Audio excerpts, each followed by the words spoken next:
للہ رب العالمین الصلاة والسلام علی خاتم النبیین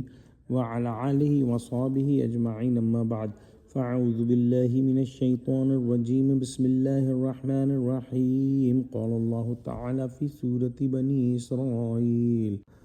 أَفَأَمِنْتُمْ أَنْ يَخْسِفَ بِكُمْ جَانِبَ الْبَرِّ أَوْ يُرْسِلَ عَلَيْكُمْ حَاسِبًا ثُمَّ لَا يَجِدُوا لَكُمْ وَكِيلًا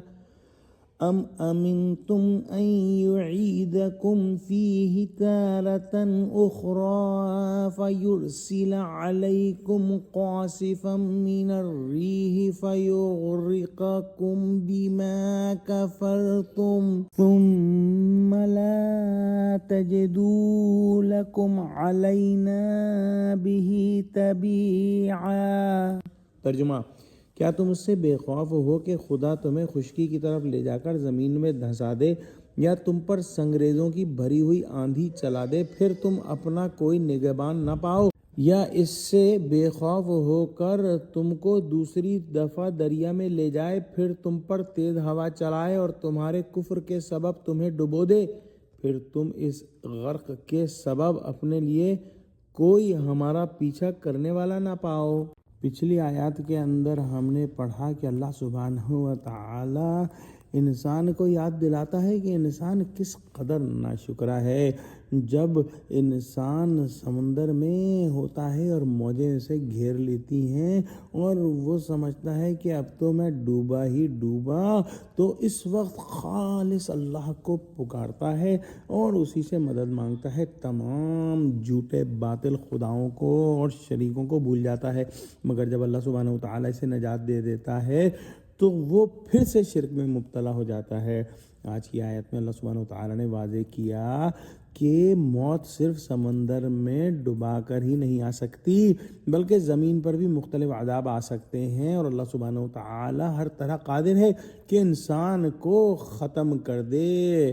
اللہ سبحانہ و تعالیٰ نے واضح کیا کہ عذاب صرف سمندر میں ڈبو کر ہی نہیں آتا، بلکہ زمین پر بھی مختلف طریقوں سے عذاب آ سکتے ہیں۔ اللہ سبحانہ و تعالیٰ انسان کو چاہے زمین کے کسی گوشے سے کسی آفت یا حادثے کے ذریعے ختم کر سکتا ہے۔ انسان کو سمجھنا چاہیے کہ وہ ہر حال میں اللہ سبحانہ و تعالیٰ کا محتاج ہے اور دنیا میں اس کی گرفت سے کوئی باہر نہیں۔ اللہ سبحانہ و تعالیٰ ہر طرح کے حالات پر قدرت رکھتا ہے، چاہے وہ زمین کو شق کر دے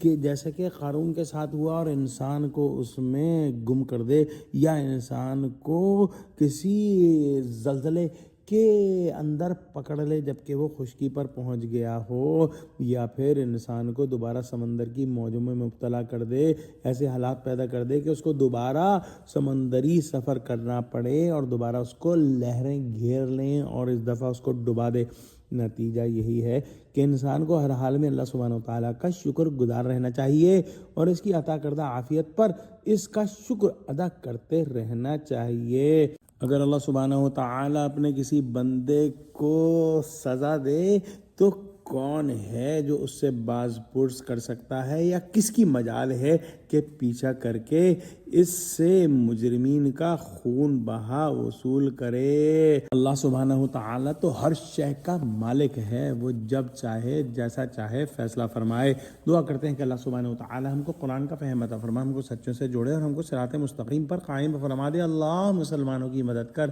ایران کے مسلمانوں کی مدد کر، یا اللہ فلسطین کے مسلمانوں کی مدد کر،